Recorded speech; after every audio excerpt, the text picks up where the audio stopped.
गगन थापा र रवि भनेको अहिले पश्चिमा एजेन्ट हो भन्ने कुरा प्रुभ भइसक्यो। स्वतन्त्रहरू यस्तै विदेशी एजेन्टका पार्टीले बनाएका हुन्। विदेशी सेना आउँदैन, त्यहाँ आयो भने म कपाल काटेर त्यहाँ थानकोट नाच्छु भनेको। म थानकोटबाट बाहिर गइसक्यो होला भन्ने सुनेको थिएँ। म त्यसैले मैले गगन थापाको नाम त भुलिसकेको थिएँ। गगन थापाबाट मैले पनि ठुला आशा गरेको थिएँ। तर by the people for the people of the people भन्ने अब्राहम लिङ्कनको परिभाषाकोसँग बाई किनबेचमा बाईमा गई पार्टीहरू एमसिसीमा उसले ढ्याप गरेर समर्थन गर्नु राष्ट्रघात हो भने उसको यो उम्मेदवारी राष्ट्र विरुद्धको उम्मेदवारी हो। यो 4 नम्बर क्षेत्रमा डाक्टर ठाकुर मोहनको उम्मेदवारी भनेको राष्ट्रघातीलाई खबरदारी हो, ठाउँका ठाउँ रोक्ने हो। राजा सबैको साझा हुनुपर्ने छ। राजाले पनि राजाको मन, राजाको साहस, राजाको छाती र राजाको रगत देखाउनु पर्ने बेला आएको छ। बालेनले चाहिँ सडक बनाउनलाई चाहिँ डोजर लगाएका छन्। अब रापरपा र हामी चाहिँ राष्ट्रवादी देशभक्त योग्य इमान्दार भ्रष्टाचारका विरोधीका उम्मेदवारहरूले अब राष्ट्रघातीका विरुद्ध डोजर चलाउनु पर्नेछ। 92वटा बैंक लुटेको पैसा कहाँ छ? क्यान्टोनमेन्टको पैसा कहाँ छ? भ्रष्टाचारहरू अनि आएर वाइड बडी ललिताका चाहिँ आजका जमिनका केसहरू कुरा गर्दाखेरि भर्ना छनौट भ्रष्टाचार गर्नु भनेको आमाको रगत पिउनु खानु सरेको। कोभिडमा नागरिकको कात्रोमा घुस खाने उहाँकै साथीभाइहरू होइन, उहाँकै पार्टीको मान्छे होइन। उहाँकै पार्टीले चाहिँ आएर कागजमा चुच्चे नक्सा ल्याए, आजसम्म हक अधिकार ल्याएको छैन। विदेशी गुप्तचर विभागको मान्छेलाई परराष्ट्र सल्लाहकारले कसरी ल्याएर प्रधानमन्त्रीलाई रातारात न्युजभरि भेटाए?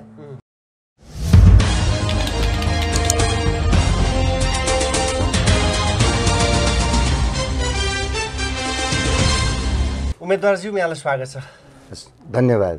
यतिखेर यहाँ घर दैलो अभियान अन्तर्गत मतदाताहरूलाई भेट्ने क्रममा हुनुहुन्छ र यो समयमै हामीले यहाँसँग कुराकानीको लागि जुटेका छौँ। कस्तो प्रतिक्रिया पाइरहनु भएको छ? मतदाताहरूले के भन्नुहुन्छ यहाँहरूलाई चाहिँ? अत्यन्तै सकारात्मक र हौसलायुक्त हाम्रो घर दैलो भइराखेको छ। अब हामी त घर घरमा हाम्रो क्षमताले पुग्दै आयौँ, निरन्तर पुगिराखेका छौँ। आज मात्रै माथि चन्द्र पौडेलजी हुनुहुन्थ्यो, वृद्ध प्रकाश पौडेलज्यूको घरमा पुग्यौँ। उहाँले 95 वर्षको बुढाले माथि बोलाउनु भयो घर आँगनमा। हामी जुत्ता खोलेर माथि गयौँ। धुरु रुनुभयो, बोल्नु भएन। किन रुनुभयो? मैले आँखा पुसेँ अनि त्यसपछि रुमालले पनि पुसेँ। धुरु रुनुभयो। अब बुवा नरुनु, सत्य कुरा के भन्नुहोस् भन्दाखेरि तपाईँहरूको त्यो नारा सुनेर तपाईँहरूको कागज म कहाँ हिजो आएको थियो, पढेँ। अब तपाईँहरू राष्ट्र बचाउनुहोस्, राष्ट्र संस्था ल्याउनुहोस्, हिन्दू राष्ट्र बचाउनुहोस् र देशको विकास गर्नुहोस्। हामी त अब यो मर्ने उमेरमा पनि हामीलाई शान्ति भएन भनेर धुरु रुनुभयो। त्यो मैले फेसबुकबाट लाइभ दिने मौका पाएँ। ठुला यहाँहरू जस्ता ठुला त्यहाँ मास मिडिया त्यहाँको हुनुहुन्थेन। हामीले तत्कालै फेसबुकबाट लाइभ दिएका थियौँ। त्यो सानो घटना हो। अर्कोतर्फ हामी जहाँ जान्छौँ यो माला र टिका हाम्रो कार्यकर्ताको घरबाट होइन, त्यहाँ आएका वृद्ध बुवा आमाले युवाहरूले स्वागत गरिरहनु भएको छ। यो आजको दिन मात्र होइन, हामीले उम्मेदवारी दिएर बाहिर निस्केको दिनबाट म डाक्टर ठाकुर मोहन श्रेष्ठ 4 नम्बर क्षेत्रको प्रतिनिधि सभाको उम्मेदवार, अर्को समाजसेवी यहाँ खको कपनको अत्यन्तै मिलनसार हुनुहुन्छ। धेरै जनतासँग भिज्नु भएको रहेछ। समाजसेवी मेरो सहकर्मी उम्मेदवार खको चाहिँ पुण्यलाल श्रेष्ठ, उहाँलाई पनि त्यस्तै स्वागत गरेको छ। म पनि कपनमा बसेको, दिल्ली बजारमा बसेको, अहिले चपलीमा बसेको, निकै मानिसहरूले हामीलाई चाहिँ बाट आशा राख्नु भएको छ, हामीलाई आशीर्वाद दिनुभएको छ। त्यस्तै क क्षेत्रमा चाहिँ युवा नेता हुनुहुन्छ रिद्धि प्रताप जङ्गबहादुर राणा चाहिँ आएर महानगरपालिकाको 4 वडामा उहाँहरू हुनुहुन्छ। प्रदेश कमा मलाई हौसला मिल्यो। अहिले चाहिँ परिवर्तन विकल्प खोज्नु भएको छ भन्ने कुरामा म आश्वस्त छु। अब जनताको चाहिँ त्यो मतले बाकसमा खोलेपछि पक्का देखिनेछ। यहाँ ठुला पार्टीका जुन किसिमका प्रतिबद्धताहरू 32 वर्षबाट गर्दै आए नि, तिनले नगरेको कारणले हामीले कहीँ कडा प्रश्न पनि हामीले बिहोर्नु पर्यो, गुनासो सुन्नु पर्यो। जनताहरू अझ रोइरहनु गएको छ। तपाईँहरू पनि जति जोगी आए पनि कानै चिरेको भनेर यस्तै कुरा गर्नुहुन्छ। त्यो किन गर्नुभयो त? हामी त नयाँ हो। म त रापरपाको पार्टी पुरानो भयो भने उम्मेदवार हामी नयाँ हौँ। रापरपाले कहिले मौका पाए त यो देशमा? मौका दिनुहोस् भनेर हामीले भन्दाखेरि उहाँहरू ल तपाईँहरू नयाँ आउनु भएको छ, हाम्रो आशीर्वाद छ, तपाईँहरू अब हाम्रो घरमा समय खर्च नगर्नुहोस्, अरू टोलमा पुग्नुहोस् भनेर भनिरहनु भएको छ। यो हौसलाले गर्दाखेरि अब बाँकी जीवनमा केही गर्छु भनेर आएको छु राष्ट्रको लागि। अब हाम्रो चाहिँ पार्टीका राष्ट्रिय एजेन्डाहरू छन्, के हाम्रा स्थानीय एजेन्डाहरू छन्, के हाम्रा आफ्ना चाहिँ राष्ट्र जनतालाई सबैलाई अनुरोध गरेका कुराहरू छन् पार्टीका। त्यो कुराहरूको त्यसले गर्दाखेरि उहाँहरू धेरै हामीलाई आशीर्वाद दिनुभएको छ। सबैले भन्छ अब देश बचाऊ, हिन्दू राष्ट्र बचाऊ भन्छ। अब कसरी बचाउने भन्ने विषयमा पार्टी, नागरिक, जनता र यहाँहरू आम संसारका साथीहरू हामीहरू सबै मिलेर जानुपर्ने अवस्था आयो। जस्तो यहाँले भने जस्तै देशको अवस्था भइसकेको हो र देश बचाउनु पर्ने अवस्था अहिलेको परिस्थितिमा त्यो अवस्था सृजित भइसकेको अवस्था हो र? कार्कीजी, मैले 9 वर्ष अगाडि म चाहिँ सशस्त्र प्रहरीको एआइजीबाट रिटायर भएँ। 9 वर्ष अगाडिबाट मैले चाहिँ सडकमा आएको थिएँ, राष्ट्र संस्था, प्रजातन्त्र र हिन्दू राज्यको आवाज लिएर आएको थिएँ।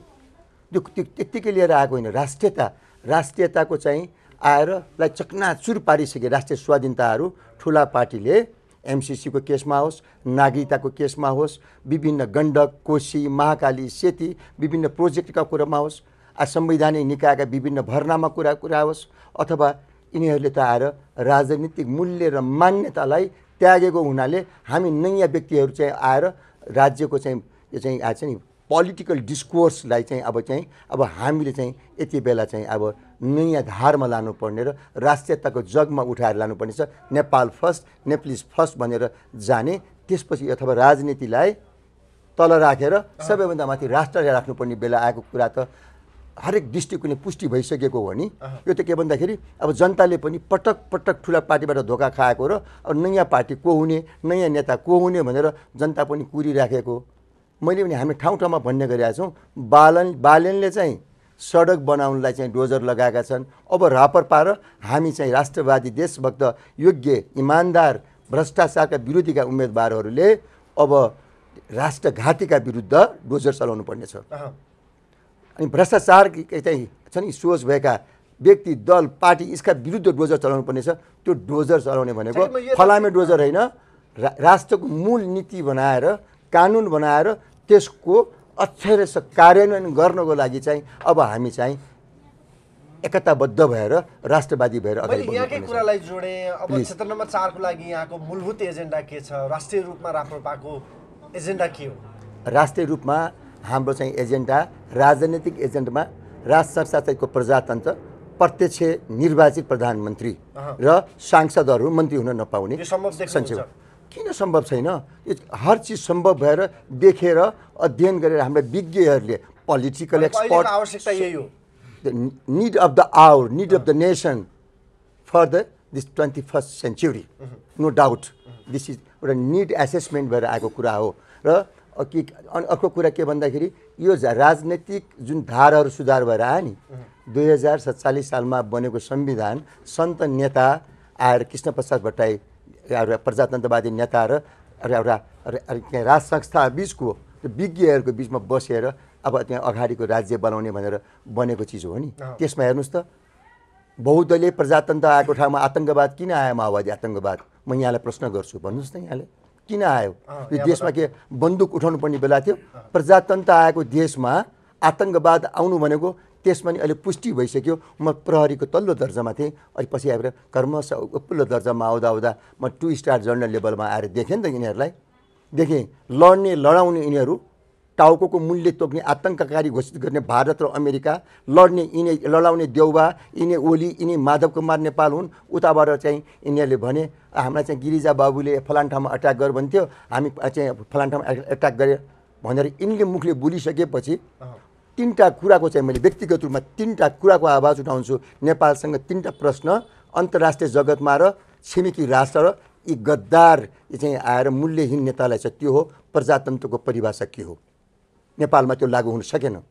आतङ्कवाद, टेरोरिजमको परिभाषा के हो? अब अमेरिकाले चाहिँ हिमायती राष्ट्र अमेरिका र युनाइटेड नेसन र छिमेकी राष्ट्र चाइना र भारतले पनि एउटा परिभाषामा आउनुपर्छ। अन्यथा विश्वमा चाहिँ नेपालको चाहिँ आवाजको प्रश्नको उत्तर आजसम्म आएको छैन। तेस्रो प्रश्न हो एउटा सार्वभौम राष्ट्र नेपाल, स्वतन्त्र राष्ट्र नेपालको हक हित के हो भनेर 3टा कुरा, definition of the democracy, definition of the terrorism, then definition and authority of the sovereign country like नेपालको 3टा कुराको लागि नेपालले विश्व जनतालाई, विश्वका सङ्घ संस्थाहरूलाई, युनाइटेड नेसनलाई त्यही आएर रेज गर्ने क्वेसन छ। यो परिवेशमा हाम्रा सम्पूर्ण आएर राजनैतिक व्यवस्थाको प्रयोगशाला बनिसक्यो।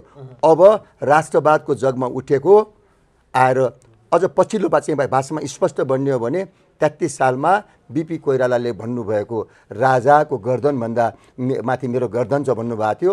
राजा महेन्द्र र राजा चाहिँ आएर राजा महेन्द्र र बिपीलाई सँगै काम गर्न अन्तर्राष्ट्रिय र छिमेकी शक्ति दिएको थिएन।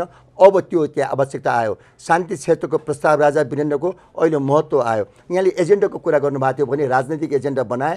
अब चाहिँ आर्थिक एजेन्डा भनेको हाम्रो उद्धारवाद हो र आर्थिक क्रान्ति बिना कुनै पनि राजनीति सफल हुँदैन। नेपालमा हामीसँग भएको कुरामा र मेरो पर्सनल कुराबाट पनि मेरो धारणा, पार्टीको धारणा र मेरो धारणा पनि मैले राखेको छु दस्तावेजमा। HAT हाट, एज भनेको हाइड्रोको सम्भावना हो, द व्हाइट डलर। नेपालको जलस्रोतको विकास गर्नु पर्यो। अहिले प्रचण्डले अर्खाको नाममा त्यहीँबाट पानी भारतमा पठाउँछ, भारतबाट अरब पठाएको छ। त्यो सत्य कुरा हो, जनता विश्वास गर्नुहोस्। अब यतिमा उसलाई त्यहीका ठाउँ रोक्ने बेला हो। नेपालको हाइड्रोलाई सदुपयोग गर्नु पर्यो, पिउने पानीमा, बिजुलीमा र ऊर्जामा। त्यसरी ए भनेको एग्रिकल्चर, हिमाल पहाड तराईका विभिन्न हाम्रा उत्पादनलाई गर्नु पर्यो। हेर्नुहोस्, पञ्चायत कालमा यहाँ आएर धान चामल निर्यात कम्पनीको नाममा थिए। कतिपय यहाँका काका बाउ हाम्रो दाजुभाइ दिदीबहिनीहरूले जागिरी खाएर पेन्सन खाइरहेका छन्। तर त्यो आज त्यो संस्था छैन। अथवा हाम्रा HAT एग्रिकल्चरको सम्भावना छ। कोदो फाफरको हाम्रो ट्रेडमार्क बनाएर हामीले चाहिँ लिनुपर्ने हो नि त्यो राइट्स। आज यी पार्टीहरू कसैले ध्यानै दिएन। पार्टीको नाममा यिनीहरूले राष्ट्रियताको दोहन गरे र अरबपति बनेर गए। पार्टीका गुन्डा कार्यकर्ताहरू, ठुला पार्टीका कार्यकर्तासँग पैसा छ, राष्ट्रवादीसँग इमान्दार पत्रकार तपाईँसँग छैन, इमान्दार नेतासँग छैन, इमान्दार प्रहरीसँग छैन, इमान्दार व्यापारीलाई गाह्रो छ, इमान्दार बाबु छोरा छोरी नेपाली नागरिकलाई पनि गाह्रो छ, इमान्दार प्रोफेसरलाई गाह्रो छ। यहाँ चाहिँ अहिले युथ ड्रेन भएको छ, त्यसलाई रोक्ने एजेन्डा हाम्रो छ। ब्रेन ड्रेनलाई रोक्ने एजेन्डा छ। रोजगार नेपालमा सिर्जना गर्ने एजेन्डा छ। अब बाकसमा युवाको लास नआओस्, वृद्ध भत्ता दिएको भन्छ। देशको कर त्यो ललिपप हो। सामाजिक एजेन्डा, धार्मिक एजेन्डामा हाम्रो सनातन हिन्दू राष्ट्रलाई चाहिँ कायम गरेर सम्पूर्ण चाहिँ धर्मलाई आफ्नो चाहिँ संस्कारलाई मान्न दिने हाम्रो नीति छ। मैले राजनैतिक कुरा गरेँ, आर्थिक कुरा गरेँ र हाम्रो एजेन्डामा धार्मिक कुरा गरेँ। सामाजिक कुरामा यो नेपालको शत्रु भनेको प्रजातन्त्रको चाहिँ विकृति आइसकेपछि त्यो आएको र माओवादी आदिको चाहिँ कथित जनयुद्ध आइसकेपछि नयाँ धनाढ्य रातारात धनाढ्य भए। 92वटा बैंक लुटेको पैसा कहाँ छ? क्यान्टोनमेन्टको पैसा कहाँ छ? भ्रष्टाचारहरू। अनि आएर वाइड बडी ललिताका चाहिँ जमिनका केसहरू कुरा गर्दाखेरि, भर्ना छनौट चाहिँ ठुला पचको कुरा गर्दाखेरि अर्को राष्ट्रको शत्रु भनेको जसरी यिनीहरूले चाहिँ राजनीति मूल्यहीन भएर चाहिँ माओवादी जनयुद्ध ल्याए, 12 बुधे गरे रातारात, त्यस्तै आएर अर्को चाहिँ नेपालको शत्रु भनेको र पछिल्लो राजनीतिक कुव्यवस्थाको परिणाम भनेको नीतिगत भ्रष्टाचारी हो। भ्रष्टाचारी चाहिँ हाम्रो अध्यक्षज्यू र हाम्रो पार्टीले भनेको छ, भ्रष्टाचार गर्नु भनेको आमाको रगत पिउनु खानु सरेको भनेको छौँ। योभन्दा अब हामीले के कुरा भन्ने? अब हामीलाई मौका दिने बेला आयो देशले। त्यति मात्रै होइन कार्कीजी, हाम्रो चाहिँ पार्टीको एजेन्डामा सांसद भनेको हामी जुन संसद पदको निर्वाचन भइरहेछ, यहाँ फलानाले यो पुल बनाउने, यो बाटो बनाउने, पानी ल्याउने भन्छ। यो होइन जिम्मेवारी जनतालाई झुक्क्याउने ललिपप भइरहेछ। त्यो त राज्यले आधारभूत आवश्यकता खानपिन बसाइ होइन शिक्षा स्वास्थ्य गर्नै पर्छ। मोस्ट काम हो राज्यको। अहिले भनेको हामी सांसदमा उठिरहेछौँ। हामी भनेको देशको राष्ट्र नीति बनाउने, राष्ट्रहितको कानुन बनाउने, मानवताको रक्षा गर्ने, नेपालको हिमाल पहाड तराईको रक्षा गर्ने, संस्कार संस्कृति परम्पराको रक्षा गर्ने, नेपालको हकितको रक्षा गर्नको लागि हाम्रो उम्मेदवारी हो नि। यहाँ त रातारात विदेशी दबावका पैसाका बलमा, विदेशीको खेलको पैसा बलमा राष्ट्रवादीहरूलाई झुक्क्याउनलाई यसको त जमाना जफत हुन्छ। यो पार्टी त यो चाहिँ आएर पुरानो पार्टी हो, अग्रगामी पार्टी भएन पछागामी हो भनेर यहाँ खेलहरू विदेशी एजेन्डाहरूले बिना षड्यन्त्रका घोडा दौडाछन्। यसपालि राष्ट्रवादको नदी हामी जस्ता इमान्दार नेताहरू आइसकेका छौँ। हामी भएसम्म राष्ट्र मास्न कसैले पाउन्न। त्यसमा पनि काठमाडौँमा यो नेवा संस्कृति हो। नेवा संस्कृति नेपालको संस्कृति हो। चाहिँ आएर हामीले यहाँ यो क्षेत्रमा 4 नम्बर क्षेत्रको कुरा अब मैले त्यहाँ ल्याउनुपर्छ।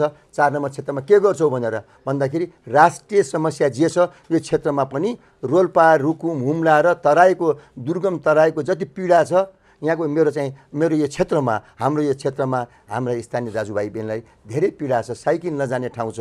यहाँ आएर चाहिँ बाढी आउने, पहिरो आउने, खोला आउने भन्छ। नाम चाहिँ आएर महानगरपालिका पनि छ, बुढा नीलकण्ठ नगरपालिकाको नाम पनि छ, तर आधारभूत कुरामा गाउँ स्तर पनि छैन भने सबभन्दा ठुलो चुनौती त हामीले यहाँको नामअनुसारको साइनबोर्डको नगरको चाहिँ एउटा आधारभूत यहाँको स्वस्थ सहर, सुरक्षित सहर, व्यवस्थित सहर बनाउनु पर्ने, संस्कारयुक्त सदाचारयुक्त सहर बनाउनु पर्ने छ। त्यो एजेन्डामा हामी चाहिँ आएर नीति बनाएर आउनुपर्ने छ। हेर्नुहोस्, आजसम्म काङ्ग्रेसले, एमाले, माओवादीले र पछि बनेका विभिन्न छन् खाओवादी पार्टीदेखि लिएर अनेक पार्टीका तराईदेखि लिएर नयाँ पार्टी आएछन्। ती पार्टीहरू राष्ट्रको लागि, राष्ट्रिय हितको लागि बनेको एउटा कुरामा सीमाको बारेमा हाम्रो नीति यो भनेर कुनै पार्टीले बोल्न सक्दैन। देशको सीमा सुरक्षा र नियमन, राष्ट्रको सीमा नियमन हुनुपर्छ। मैले पर्खाल लाउनुपर्छ भने होइन। भारत र चाइना हाम्रा शत्रु होइनन्, तर पहिला भारत र चाइना भन्दा पनि हामी नेपाल र नेपालीले नेपालको पहिला कुरा गर्ने हो, अनि छिमेकीको कुरा गर्ने हो। यदि भारतले नेपाललाई हेप्छ भने भारत पनि नासिन्छ, चाइनाले नेपाललाई हेप्छ भने चाइना पनि मासिन्छ। अहिले त पृथ्वीनारायण शाह सरकारले भनिबक्सेको दुईटा ढुङ्गा बिचको तरुल होइन, 3 ढुङ्गा भइसक्यो। अमेरिका पनि आइसक्यो, पश्चिमा राष्ट्र पनि नेपालमा आइसक्यो। किन आयो? नेपालमा केही न केही देखेर आयो नि, केही न केही फाइदा देखेर आयो, अथवा यहाँको भू राजनीति। छिमेकी भारतले विकास गरेको छ, चाइनाले विकास गरेको छ। नेपाल भनेको त स्ट्राटेजिक ठाउँ हो। त्यसैले यो ठाउँलाई यो चाहिँ 4 नम्बरको जुन निर्वाचन क्षेत्रमा छन्, हामी उम्मेदवारलाई ठुला मास मिडियाले किन इन्टरभ्यू लिन आउँदैन? अब हामी के पैसा तिरेर इन्टरभ्यू दिने हो? त तपाईँहरू आउनु भएको छ, हामीलाई खोजेर आइदिनु भयो। यहाँ कार्कीजीलाई, तपाईँलाई काठमाडौँको के अरे यहाँको चाहिँ केटिएम खबरबाट आउनु भएको छ, समाजको आवाजबाट चाहिँ थापाजी आउनु भएको छ। खै त कान्तिपुर कहाँ छ? एबी न्युज कहाँ छ? अनि ठुला चाहिँ एनटिभी कहाँ छ? नेपाल सरकारको टिभी हो नि, त्यो साझा टिभी हो नि, किन आउँदैन? किनकि यो 4 नम्बर क्षेत्रमा डाक्टर ठाकुर मोहनको उम्मेदवारी भनेको राष्ट्रघातीलाई खबरदारी हो, ठाउँका ठाउँ रोक्ने हो। मेरो आवाज जनताको घरमा पुग्छ भनेर रोकिएको छ। किन आउँदैन?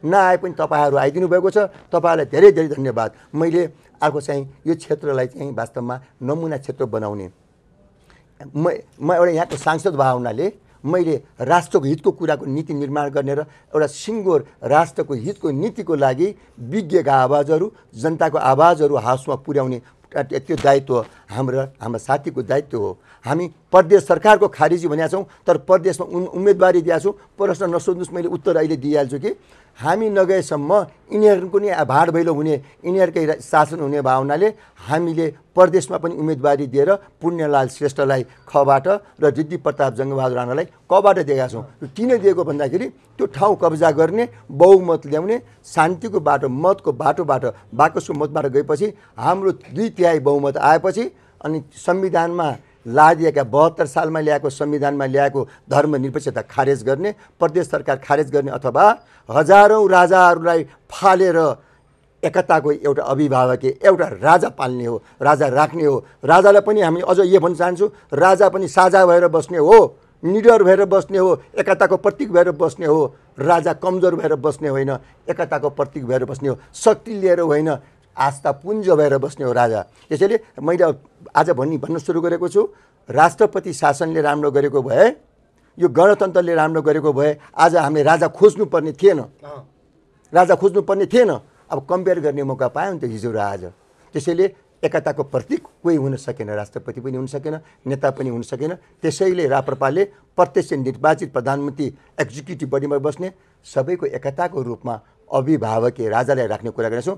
अब राजाले पनि आसपासमा भएका घुसपेट भएका भारदारका घुसपेट, परिवारभित्रका घुसपेट, सचिवालयभित्रका घुसपेट र सल्लाहकारभित्रका घुसपेट छ भने फाल्नुपर्छ। राजन फाल्नुहोस् भनेर मैले पटक पटक दर्शन भेटमा नि भनेको थिएँ, आज पनि भन्दैछु, बाध्यतावश भन्दैछु। राजा सबैको साझा हुनुपर्ने छ। राजाले पनि राजाको मन, राजाको साहस, राजाको छाती र राजाको रगत देखाउनु पर्ने बेला आएको छ। यो कुरा पनि मैले भनिहालेर 4 नम्बर क्षेत्रलाई नमुना क्षेत्र बनाउनु पर्ने छ। साना विकास छ। म जहाँ पनि गएँ समस्या के देखिन्छ, यो ठाउँमा पानी आएन, यो ठाउँमा चाहिँ बाटो भएन, यो ढल बगिरहेछ, बाढी आयो भन्छ। यो कुराहरू त रापरपाले हामीले कहिले मौका पाएको छैनौँ नि। एकपटक मौका पाऊँ विकास गर्नलाई, यहाँ व्यवस्थापन गर्छु, हाम्रा 101 एक्सपर्ट छ, नभए 4 नम्बर क्षेत्रका एक्सपर्टहरूलाई प्रयोग गर्छौँ, नेपालका एक्सपर्टलाई प्रयोग गर्छौँ, आवश्यक गरे विदेशीका एक्सपर्टलाई तनखा दिएर पैसा दिएर पनि उसलाई हायर गरेर ल्याएर पनि नेपाल बनाउन सकिन्छ। नेपाली मनको ट्रान्सफर्मेसनल लिडरसिप, सुधारवादी नेता चाहिएको छ। समस्या मात्र होइन, समाधानका कुरा छन्। अर्को यो 4 नम्बर क्षेत्रको एजेन्डामा माथि शिवपुरी डाँडा देख्नु भएको छ नि हाम्रो माथि, त्यो भन्ज्याङ भनेको त्यो चाहिँ धार्मिक दृष्टिकोणले पनि महत्त्वपूर्ण ठाउँ हो भने रुद्रमती खोला होइन, चाहिँ धोई खोला होइन, त्यो रुद्रमती नदीको चाहिँ स्रोत त्यहाँ छ भने यहाँ पशुपति क्षेत्र छ। माथि त्यहाँ आएर तन्त्र मन्त्र जन्त्र र यन्त्रबाट 4 चिजको चाहिँ संस्कारबाट बनेको विष्णुको मूर्ति भएको, साइन्सलाई च्यालेन्ज दिने मूर्ति भएको ठाउँ चाहिँ आएर बुढानीग्रह पनि छ। खड्ग भद्रकालीको इतिहास यो ठाउँमा छ। यहाँ आएर 2052 सालको कथित जनयुद्ध आइसकेपछि त्यति बेलाको 75 जिल्लाको मान्छे बाध्य भएर डर तरासले यहाँ आएर बसेर यो सहर रातारात चाहिँ बन्यो, किनकि पहिला गाउँपालिका थियो अनि पैसा चाहिँ नक्सा पास गर्नु पर्थेन। यो अव्यवस्थित सहर छलाई व्यवस्थित गर्नुपर्ने जिम्मेवारी पनि अबको नेताको छ। म एक्लैले गर्ने होइन, अहिले भएका विभिन्न पार्टीबाट जितेका वडा सदस्य, वडा अध्यक्षहरूसँग मिलेर काम गर्नुपर्ने छ। म त हात जोडेर भन्छु कि एमालेका राष्ट्रवादीहरू, काङ्ग्रेसका राष्ट्रवादीहरू, समाजवादीका राष्ट्रवादीहरू, अब कमल थापा त अखेबाट लडेछ होइन, चिन्हबाट त्यो तीर चिन्ह भएको पार्टीका राष्ट्रवादीहरू अथवा तराईका राष्ट्रवादी, सबै राष्ट्रवादीहरू एक भएर सबै ठाउँबाट सबै पार्टीबाट राष्ट्रवादी जित्नुपर्छ र अनि एकपटक चाहिँ सबैको चाहिँ हिमाल पहाड तराईको हक हितको एउटै नीति, भारतसँगको नीति के गर्ने, एउटा नीति पास गर्ने। एमाले बोले पनि, काङ्ग्रेसले बोले पनि, राप्रपाले बोले पनि एउटै भाषा बोल्ने नीति पास गर्नुपर्ने छ। राष्ट्रिय एजेन्डामा एक हुनु पर्यो। एक हुन सकेन र बिपी रोयो, गणेश मान सिंहले रोएर छोड्यो। हेर्नुहोस्, त्यति मात्र होइन, आएर सन्त पुरुष कृष्ण प्रसाद भट्टराईले चाहिँ रोएर पार्टी छोड्यो। अहिले पछिल्लो दिनमा एमाले भित्रको सुधार गर्छु भनेको आएर चाहिँ अध्यक्षमा लडेको राष्ट्रवादीको एमसिसीको आवाज विरुद्धको आवाज उठाउने अनि नागरिकताको आवाज उठाउने एमालेको चाहिँ वरिष्ठ नेता भीमराव राष्ट्रवादीले किन टिकट पाएन? त्यसैले अब भन्दाखेरि अब एमालेको नीति पनि फेल खायो, केपी ओलीको उखान टुका फेल खायो, अब काम लाग्दैन। र अनि प्रजातन्त्रको देउबाले त झन् आएर टाउकाको मूल्य तोकेको बिचमा मिलिसकेपछि विश्वको प्रजातन्त्रको मूल्य मान्यताको आधारभूत कुरा पनि लागू भएन। तसर्थ अब बाँकी विकल्प के आफै भन्नुहोस् त, यति लामो कुरा गरेँ। यहाँको नि भन्नुहोस् त विकल्प के त? रापरपा र राष्ट्रवादी भाइ केही छ त? अब जनताले त भटाभट छाप लगाएर बरु त्यो रद्द नहोस्, त्यो नबिग्रियोस्, त्यहाँ चाहिँ भटाभट डर नमानेर खुसी भएर बिहानै गएर लाग्ने र बुढापाकालाई पहिला दिनु होला, अशक्तलाई पहिला दिनुपर्ने हुन्छ भोट हाल्न। आएर छ्याप छ्याप छ्याप 4 छाप हलोमा लगाएर दिग्विजय बनाइदिएर नेपाली एकता देखाइदिने बेला आयो। 4 नम्बर क्षेत्रको जनतालाई यही अनुरोध गर्दछु। काठमाडौँ क्षेत्र नम्बर 4 एउटा आम चासोको विषयवस्तु बनिरहेको छ। हजुर, गठबन्धनका उम्मेदवार गगन थापा जो 3 दलीय गठबन्धन र सँगै केही स्वतन्त्रहरूको समर्थनमा चुनावी अभियानमा उभिनु भएको छ।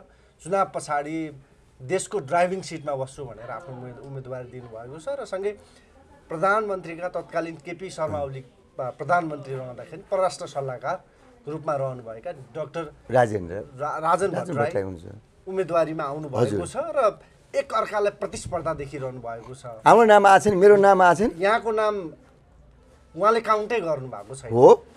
अब जितको आधार चाहिँ के देख्नुहुन्छ? हेर्नुहोस्, मैले भने नि गगन थापा को हो भनेर म त धेरै नभने पनि उनी 8 क्लासमा पढ्दाखेरि म कलेजमा त्यहाँ आएर विद्यार्थी सङ्गठनमा कुनै पार्टीमा नलागेर ब्याज टपर भयो हुनाले म चाहिँ आएर निर्विरोध सचिव भएको मान्छे थिएँ।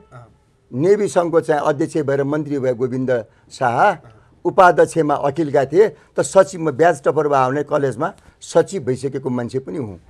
मैले 8 क्लासमा क्वालिटी एजुकेसनको लागि एरेस्ट दिएको मान्छे हुँ। प्रहरी र सशस्त्र प्रहरीमा बस्दाखेरि मैले यिनका नीति नियमलाई नजिकबाट हेरेको मान्छे हुँ। बदमास नेता, ठुला तस्कर, भ्रष्टहरूलाई देखेर आएपछि अब चाहिँ मूल राजनीति सुधार नगरेसम्म ठिक हुन्न भनेपछि मैले गगनजीलाई त मैले पनि पहिला पचाइ मेरा चाहिँ नातेदारहरूलाई भनिदिन्थेँ युवा नेता हो केही गर्ला भनेर सहयोग गर भन्थे। अहिले त यो ठाउँबाट गगन थापा उठ्दैन भन्ने सुनेको थिएँ मैले। गगन थापा त यसपालि किनकि एमसिसीमा उहाँले चाहिँ अब विदेशी सेना आउँदैन त्यहाँ आयो भने म कपाल काटेर त्यहाँ थानकोट नाच्छु भनेको म थानकोटबाट बाहिर गइसकेको होला भने सुनेको थिएँ। म त्यसैले मैले गगन थापाको नाम त भुलिसकेको थिएँ नम्बर 1।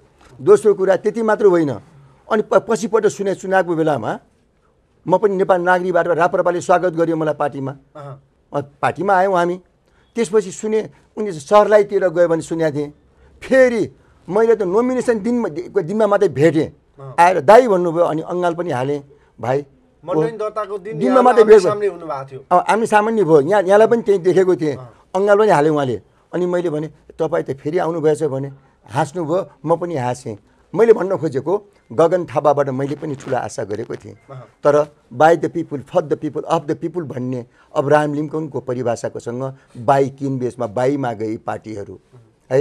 गगन थापा समेतको बारेको अब हेर्नुहोस्, म अहिले एमसिसीमा उसले ढ्याप गरेर समर्थन गर्नु राष्ट्रघात हो भने उसको यो उम्मेदवारी राष्ट्र विरुद्धको उम्मेदवारी हो। कसरी उम्मेदवारले अब उहाँलाई भोट हाल्ला, मलाई विश्वास लाग्दैन। अब राजन भट्टराईको कुरामा क्याम्पसहरूमा पढाउनेखेरि भेटघाट हुन्थ्यो, राम्रै लाग्थ्यो। तर दस्तावेज राष्ट्रको दस्तावेज म बेच्दैन, दस्तावेज बेच्यो भनेर आरोप लागेका व्यक्ति र उहाँ चाहिँ सल्लाहकार भएर बसेको र विभिन्न ठक्कापट्टामा काम गर्दाखेरि उहाँकै पालामा उहाँकै चाहिँ आएर सल्लाहकार हुँदाखेरि होइन, आएर चाहिँ कात्रोमा कोभिडमा नागरिकको कात्रोमा घुस खाने उहाँकै साथीभाइहरू होइन, उहाँकै पार्टीको मान्छे होइन। उहाँकै पार्टीले चाहिँ आएर कागजमा चुच्चे नक्सा ल्याए, आजसम्म हक अधिकार ल्याएको छैन। आफ्नै चाहिँ आएर भस्मासुर भएको पार्टी त्यही होइन। सल्लाहकारमा असफल भए मान्छे फेरि अहिले आएर राष्ट्र बनाउँछु भन्ने पटक यिनीहरूले धोका दिइसकेको। साथै उहाँहरूले त अहिले चाहिँ के भन्दाखेरि त्यति मात्र होइन, उहाँहरूले विदेशी गुप्तचर विभागको मान्छेलाई परराष्ट्र सल्लाहकारले कसरी ल्याएर प्रधानमन्त्रीलाई रातारात न्युजभरि भेटाए। यी कुराहरू भनेको राजनैतिक नैतिकतामा असम्भव कुरा हुन्, यिनीहरूले गरिसके। यस्ता यी राष्ट्रघात गर्नेहरूलाई फेरि पुरस्कार दिने, पटक गल्ती गर्ने अनि थप पुरस्कार दिँदै जाने हो भने राष्ट्रिय स्वाधीनता नासिन्छ, नेपालीपन नासिन्छ। विदेशीले खोजेको यही कुरा हो। यही कुरा रोक्न डाक्टर ठाकुर मोहनले रापरपाबाट मैले यो सम्मान पाएर आएको छु। मेरा साथमा मेरा दाहिने बायाँ मेरा सहयोगीहरू खबाट पुण्यलाल श्रेष्ठ, कबाट ऋति प्रताप जङ्ग हुनुहुन्छ भने सिङ्गो देशबाट 139 ठाउँबाट हाम्रो चाहिँ आएर चाहिँ उम्मेदवारी भएको छ। यो पार्टीमा केही बदमास नेताहरू थिए, छोडेर गए। अब राष्ट्रवादको नदी बगेको छ, खोला होइन नदी बगेको छ। नदी सुक्दैन, नदी बग्दै जानेछ। राष्ट्र बचाउनलाई भोलि पनि बचाउनुपर्छ, आज नि बचाउनुपर्छ, पर्सि नि बचाउनुपर्छ। त्यसैले मैले चाहिँ वैज्ञानिक राष्ट्रवादको नीतिलाई राप्रपाको चाहिँ सिद्धान्तसँग मिलाएर हाम्रो एमा हेर्नुहोस् त यी प्रजातन्त्र उद्धारवाद आएको छ। त्यही एजेन्डामा म चाहिँ टेकेर अब मेरो जीवनमा अर्को राजनीतिमा जाँदैन। नेसन फर्स्ट होइन, nation अबभ the politics, nation of the diplomacy. Bharat र चाइनालाई मिलाएर काम गर्ने ठाउँ प्रशस्त छ। नेपाललाई भारतले कुदृष्टि लाउँछ, चाइनाले कुदृष्टि लाउँछ भने विश्वयुद्ध थर्ड ग्रेड वार नेपाल सुरु हुन्छ। त्यसैले खबरदार भारत, खबरदार चाइना, नेपाललाई सहयोग गर्ने हो। यहाँ राजनीति हामीले गर्ने हो, विकासमा सहयोग गर्ने हो। हामी चाइनाका शत्रु होइनौँ, भारतका शत्रु होइनौँ, तर नेपाली यी दरिद्र पोर माइन्डसेट भएको चाहिँ पोलिटिक्स र पोलिटिसियनले गर्दाखेरि छिमेकी राष्ट्रको विश्वास पनि लिन सकेन, अमेरिकाको पनि विश्वास लिन सकेन। अहिले चाहिँ के भन्दाखेरि नेपालको शिर झुकाइ गर्यो। तसर्थ अब राष्ट्रवादको बेला आयो। हामी मानवतालाई रक्षा गर्छौँ, मानवताको नाममा विश्व मानवतालाई चाहिँ त्यहाँ आवाज उठाएका छौँ। हामीले नेसन फर्स्ट बन्नु हाम्रो कुरा हो। भारतले भारत फर्स्ट बनोस्, चाइनाले चाइना फर्स्ट बनोस्, नेपालले नेपाल फर्स्ट बनोस्। अनि हिन्दू राष्ट्रको पहिचानको लागि भारतले पनि मान्नुपर्छ, चाइनाले पनि मान्नुपर्छ, विश्वले मान्नुपर्छ। नेपालको चाहिँ विश्वको 32% ओमकार समूहको पहिचान हिन्दू राष्ट्रको पहिचान हो। स्वतन्त्रको बारेमा बोल्नुपर्ने बेला आयो। अघि भन्नुभएको थियो, मैले पनि अलिक वार्ता कुरा भएपछि मैले अलिक पछि सम्झेँ। स्वतन्त्रको पार्टीमा रवि आयो, त्यो कहाँबाट आयो, पैसा कहाँबाट आयो, एउटा पत्रकारले पैसा कहाँबाट ल्याउँछ? म त सञ्चयकोष खान्छु, क्याम्पस पढाउँछु, आयो। आज हेर्नुहोस् यो ठाउँमा तपाईँले भन्नुभएको थियो गगन थापा र रवि कस्तो किन मिले यो ठाउँमा? किनकि राष्ट्रवादीलाई काट्नको लागि कतिपय ठुला पार्टीले स्वतन्त्रको नाममा उम्मेदवार उठाए, कतिलाई विथड्र गराए, कतिपयलाई सँगसँगै लिएर हिँडिरहेछन्। अनि कतिपयको त के भइरहेछ, अहिले अझै डिक्लेयर गर्ने फलानु स्वतन्त्रले मलाई सहयोग गर्यो भनेर त्यो चाहिँ झुट्टा जनतालाई प्रभाव पार्नलाई एउटा मास साइकोलोजी चेन्ज गर्नलाई दुष्प्रयास गरिराखेको छ। सबै स्वतन्त्र त्यस्तो नहोलान्, तर धेरै स्वतन्त्रहरू यस्तै विदेशी एजेन्टका पार्टीले बनाएका हुन्। त्यसैले यो संसदीय व्यवस्थामा कानुन बनाउनलाई एउटा चाहिँ स्वतन्त्र व्यक्तिको भूमिका हुँदैन। राष्ट्रिय स्वतन्त्र पार्टी जो रवि लामिछानेको पार्टीले काठमाडौँ क्षेत्र नम्बर 4 मा गगन थापालाई समर्थन गरेको यो परिप्रेक्ष्यलाई अलिक गहन तरिकाले बुझ्नु जरुरी छ। के को गहन? यो त षड्यन्त्र के भन्दाखेरि यो त विदेशी डलर मिलेको हो, डलर एमसिसी मिलेको हो। ठुलो रहस्य छ। सुन्नुहोस्, त्यो रविको चाहिँ मुद्दा अनुसन्धानको बेलामा मैले बोलेको मान्छेले 5 लाख भन्दा बत्ताले हेरेको ट्रेनमा गएको थियो, सही अनुसन्धान हुनुपर्छ भनेको थिएँ। हेर्नुहोस् त्यो व्यक्ति भनेको गगन थापा र रवि भनेको अहिले पश्चिममा एजेन्ट हो भन्ने कुरा प्रुभ भइसक्यो। उनीहरू मिल्नु त नौलो कुरा होइन। त्यति मात्र होइन, रविका सन्तान पनि कोही होलान्, कोही राष्ट्रवादीमा होला, कोही चाहिँ व्यापारमा होला, कोही फिल्ममा होलान्। यिनीहरूले 4 नम्बर क्षेत्रमा त्यो चर्खल खेल गर्न सक्छ।